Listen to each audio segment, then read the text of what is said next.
E nós começamos efetivamente a contar mais uma história no quadro Na Sua Casa. Luiz Veronese nos recebe. Obrigado por receber a gente, viu, Luiz? Obrigado por ter vindo, sejam muito bem-vindos. Nós não tínhamos ainda vindo até a fronteira para bater um papo com um personagem. Aliás, Luiz é um amigo nosso de longa data pela comunicação. Trabalha na área da comunicação, né, Luiz? Sim, trabalho com o Jornal da Fronteira, jornal que tem 35 anos, muito conhecido em toda a região. E também conhecer o pessoal da Selinalto. Sejam muito bem-vindos, povo de Pato Branco. A gente adora a cidade de vocês, adora toda a comunicação e o trabalho que vocês produzem.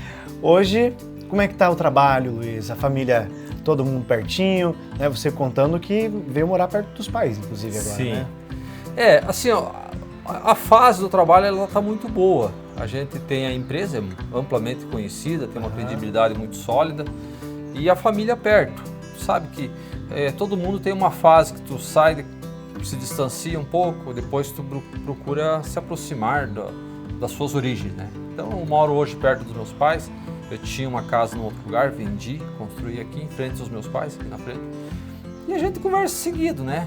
Claro que tem aquela rotina de imprensa que vocês sabem muito bem como é que é aquela, né, correria e tal, e a gente às vezes tem evento à noite, às vezes não enxerga eles, mas aqui perto sempre. Tá certo.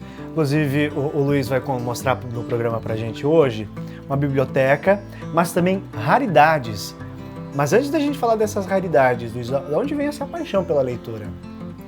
Então, Jonas, isso começou muito cedo, né? Eu e os meus irmãos, eu tenho 2 irmãos mais novos do que eu devia ter uns 12 para 13 anos, talvez um pouco mais aí. A gente fez amizade com colegas de escola, outros meninos da nossa idade. E o que aconteceu? Sabe que nessa fase a gente gosta de brincar na casa dos colegas, né? E foi aí que surgiu a minha ligação com os livros. Esses amigos nossos, que depois a gente veio a saber, eles moravam num lixão da cidade, lixão público. E eles viviam daquilo, né? Eles recolhiam material para venda, a família deles. Naquela época, Jonas, em 1990, 1991, 92, por aí, os lixão eram espaços abertos, longos, aquelas montanhas que os caminhões chegavam e descarregavam. E para nós isso era muito interessante. O lugar que esses nossos amigos moravam era maravilhoso, porque tirando as moscas e o mau cheiro, tu chegava lá, você coletava o que você queria e não precisava pagar nada, porque estava lá disponível, né? Sim. Eu, particularmente, comecei a me apegar com os livros. Inicialmente, claro, era gibis, histórias em quadrinhos, né, que falam, e depois acabei me apegando com livros. Se eu não me engano, o primeiro livro que eu achei no lixão foi um livro de Érico Veríssimo, que eu li ele, inclusive, inteiro. E daquilo ali em diante nunca mais parou. A gente se distanciou daqueles colegas que a gente tinha, não sei mais que rumo tomaram, e eu continuei o meu gosto pela leitura. E o que isso trouxe para você ao longo dos anos? O que de bom trouxe esse amor pela leitura, né, Luiz? Então, tu sabe que a leitura, ela agrega um conhecimento para nós e uma leitura crítica de mundo. O que eu vejo hoje, por exemplo, Jonas, que a nossa geração, muito apegada ao celular, por exemplo, a gente não vê muito as condições que o mundo se apresenta. A gente vê modelos prontos que o celular nos apresenta, né? Já vem mastigado. Exatamente. E eu leio muito, as minhas filhas leem muito, dizem que fruto não cai longe do pé. Então, conseguiu passar essa... Minhas filhas, meu filho que mora em Porto Alegre lê também. Então todo mundo aqui em casa lê, né? Claro que pegaram esse gosto do fato de eu ler, né? E as minhas filhas, bom, elas estão sempre com o livro na mão, apesar de elas terem bons celulares, elas estão sempre lendo, né? Então acho que esse é um exemplo que eu gosto muito e me orgulho muito disso. Para começarmos então, eu vou começar mostrando isso aqui. Por que isso aqui? Isso aqui eles são livros antigos também, porém eles são livros de bolso. Veja que esse livro aqui, ó, exato, ele é o tamanho de um celular. Esse aqui era um livro que as pessoas utilizavam ele, ó, ele é um tamanho de um celular, né? Exato. As pessoas utilizavam ele para viagens. Ou seja, na época se viajava muito de trem e levava o livro no bolso. Ah, entendi. Entendeu? E elas tinham a bagagem, iam numa outra repartição e elas pegavam o livro e elas poderiam ler. Então eles eram pequenos, acessórios bem pequenos, né? Então eles têm essa importância. Aqui a maioria dos livros que eu tenho eles são primeiras edições, inclusive a gente tem o Príncipe aqui em italiano. Olha. Aqui o que eu tenho aqui, eu tenho uma revista, Olha só. O Cruzeiro, de Assis Chateaubriand, que foi um dos maiores empreendedores do século XX, né? Os principais jornalistas do Brasil, né? E é uma revista que fala da morte dele, pela própria revista que ele criou. A revista O Cruzeiro, que foi uma das revistas mais tradicionais do Brasil, né, na época. E o Assis Chateaubriand tem histórias muito interessantes. Se nós for contar essas histórias aqui, nós vamos se prolongar. Até porque é um ícone de jornalismo brasileiro, ele né? foi muito empreendedor, mas também ele não tinha limites nenhum. Né? Ele era um tanto quanto polêmico. Polêmico. Ele, se você não anunciasse com ele, ele poderia inventar uma história sobre você. Sim. E o problema era seu, você que provasse a tua inocência depois, né? Sim, então, então, já explicou o porquê ele era tão polêmico. Exatamente. Este livro aqui, Aos Espanhóis Confinantes, é um livro do ano de 1929. Por incrível que pareça, esse livro aqui ele relata uma viagem do governador de Santa Catarina para a nossa região. Ele passou por Barracão, passou por Francisco Beltrão, passou por Pato Branco, sofreu um acidente pelo caminho. E esse livro narra, em forma de diário, as datas. Entendeu? Nossa, então... E cita aí nesse livro essa passagem dele? Cita nesse livro. Deixa eu achar um aqui que mostra... Ó, aqui ele está passando por Palmas, ó. 15 de 5 de 2029, cheguei atrasado. Faltou-nos o automóvel em Cleveland. Aqui ele entrou na área do acidente. Entendeu? O que aconteceu na região de Palmas. Então é uma narrativa, né? Como eu disse, em forma de diário, que o autor... Ele fez em forma de livro. Tem inclusive de Barracão, aqui ele fala de personagem de Barracão lá em 1929. Olha só que legal essa frase aqui, ó. Clevelândia, que mergulhara na sua tranquilidade toda, embrulhada num manto de névoas frias. A estrada é muito melhor do que a de Pato Branco, mas eu senti uma grande e insopitável saudade das vias de rodagem catarinenses, ou catarinense com PH. Sim. Olha só, disseram-me que o trecho entre Clevelândia e Pato Branco era mais belo. De fato, até hoje é muito bonito, né? Que legal! Isso aqui é Que governador era? Adolfo Konder. Ele veio para cá em 1929 conferir as instalações dos marcos de fronteira que foram instalados logo após a Guerra do Contestado, que aconteceu de 1912 a 1916. E em 1919 foram instalados os marcos fronteiriços entre Paraná e Santa Catarina. Isso. Tivemos uma nova polêmica recentemente, né? Descobriram que as medidas não estavam certas. Então... Sim, então, inclusive dívidas, né, entre os dois estados. Exato. Nossa, e esse livro é praticamente um diário uma íntimo relíquia dele, né? É totalmente. Exatamente, uma relíquia. Tu não encontra, Otton Essa, ele era membro da Academia Catarinense de Letras. Que incrível esse livro. É um livro muito interessante e assim, ó, eu já li ele. E tem muito da nossa região aqui. Na época, muitas cidades aqui eram mais mato do que, né? Sim. Tinha muito mato. E ele narra isso, inclusive, dormindo no mato, nas tendas que eles tinham. Aqui eu tenho mais 2 livros. Aqui tem um bem interessante, tu vai achar muito legal essa história. Eu tenho um livro aqui com um valor muito grande, Jonas. Olha. A todos que nos assistem da Selinalta. Aqui, ó, este livro aqui do José de Alencar, você vai olhar, ele foi publicado no ano de 1888, ele tem a data aqui. 888. José de Alencar, tu sabe, é um dos maiores autores do nosso país lá, antes mesmo. Ele, na verdade, acho que ele compôs a Academia Brasileira de Letras junto com Machado de Assis.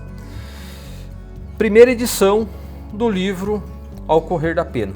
Ocorre que uma época eu fui a Curitiba e num sebo, procurando alguns livros lá, eu ia olhar as relíquias, encontrei esse livro aqui, ó.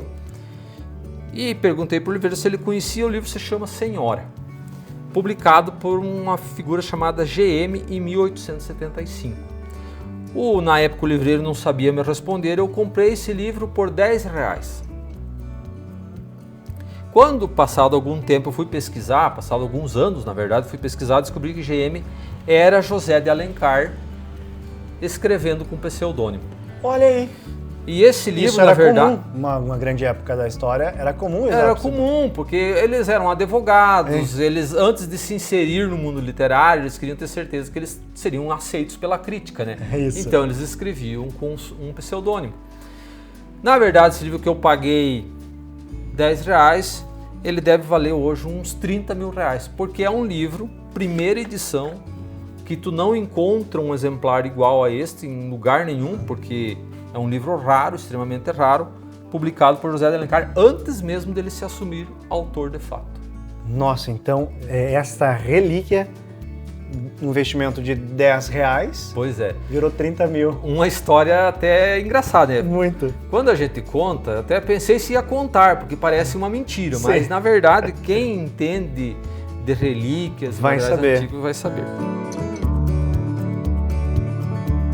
Esse livro aqui, ó, ele é um livro que ele tem ainda Olha como é diferente. a lombada original dele, né, da época.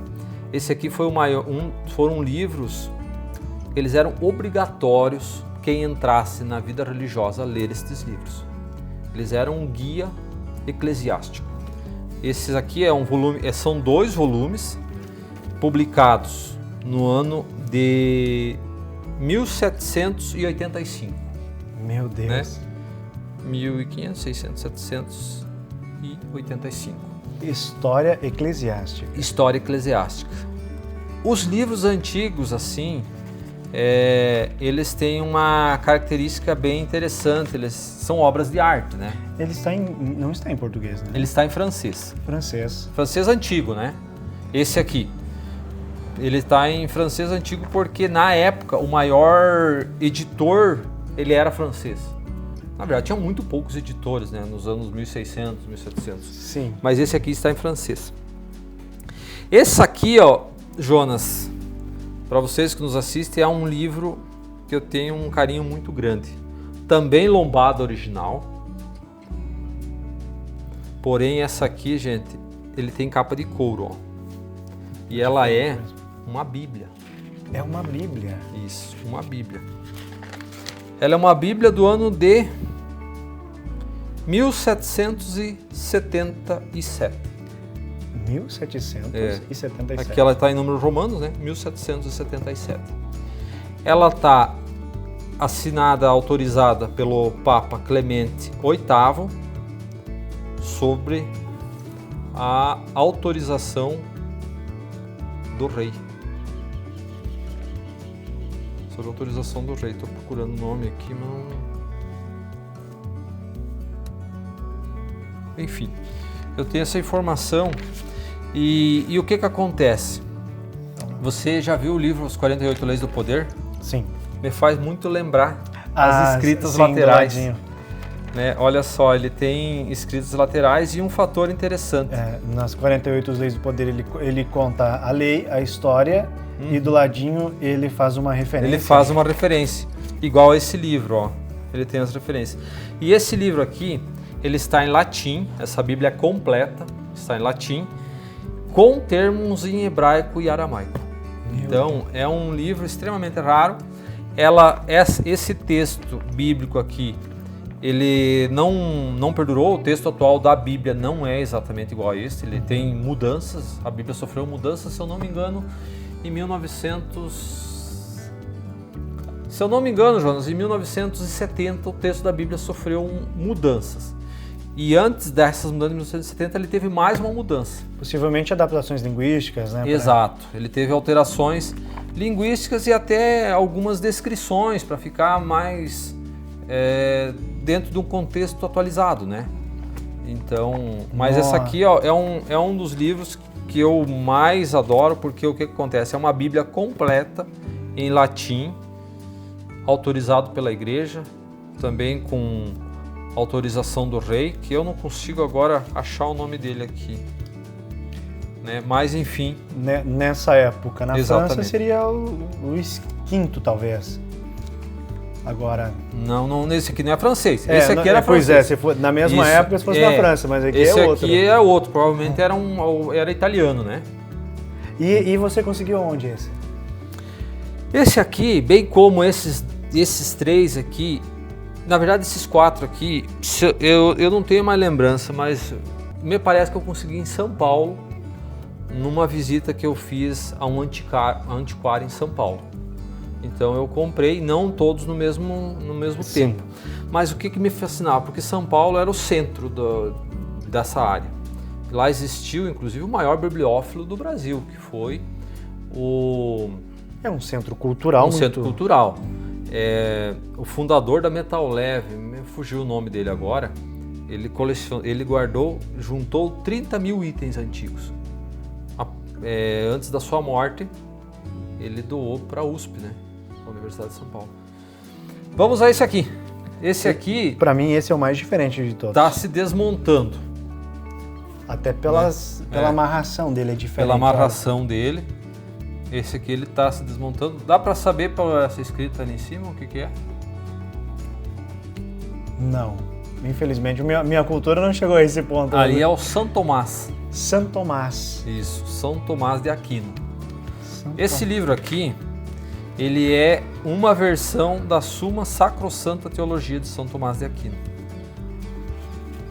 Ela é do ano de 1575. Original. E a Incas Condimentos também vem com a gente para fazer com que este momento de muita história, de muito conhecimento, possa ser celebrado também com a presença da Incas, que está na nossa região há mais de 30 anos, quase 40 já, nesses momentos tão especiais. E nesse espaço, Luiz, que você recebe seus amigos, trouxe a propósito, porque eu sabia que pudesse ser muito bem-vindo nesses momentos especiais com este kit de churrasco da Incas, um kit que chegou recentemente, é um lançamento e que vai fazer parte aí também desses momentos especiais. Então, obrigado por receber a gente e a Incas. Muito obrigado a Incas, obrigado à TV Selinalta. E pegaram no fraco, hein? Eu gosto muito de churrasco, gosto muito de preparar uma carne e esses condimentos aqui veio de mão cheia, veio assim a calhar com o que a gente faz. A gente fica muito feliz. Bom proveito. Obrigado.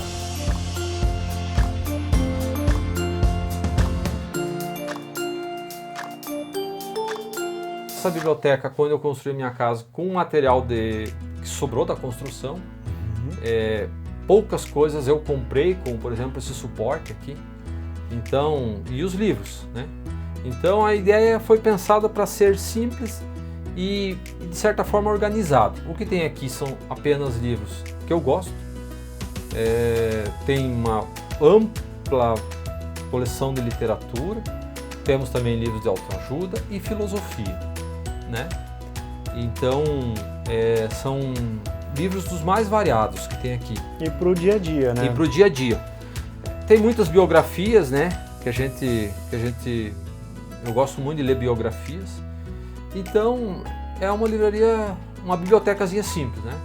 As suas relíquias você não deixa aqui, né? Você guarda em caixas? Eu guardo elas aqui. Aqui. Só que eu tenho em caixas muitos materiais e tenho livros também. Inclusive eu tenho jornais muito antigos, lá de trás, de 1800, 1850, que estão encaixotados, porque eu ainda não consegui achar um local para colocá-los.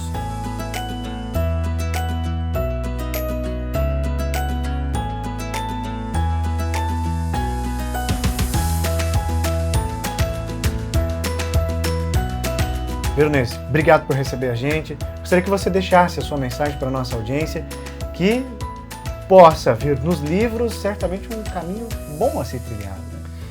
Assim, o conhecimento, ele é o principal patrimônio que a gente tem. Se tem uma coisa que ninguém tira da gente, é o conhecimento, né?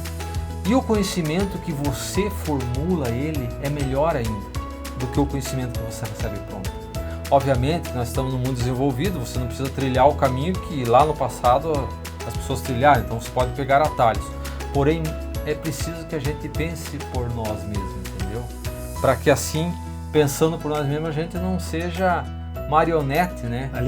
Alienados nesse mundo tão dinâmico que a gente vive hoje, com ideias prontas, com ideias enlatadas, com sugestões que nos dão de que a vida tem que ter exatamente daquela forma como ela segue. Então acho que é por aí a mensagem. Eu agradeço vocês por ter vindo, agradeço a audiência da Selinalta.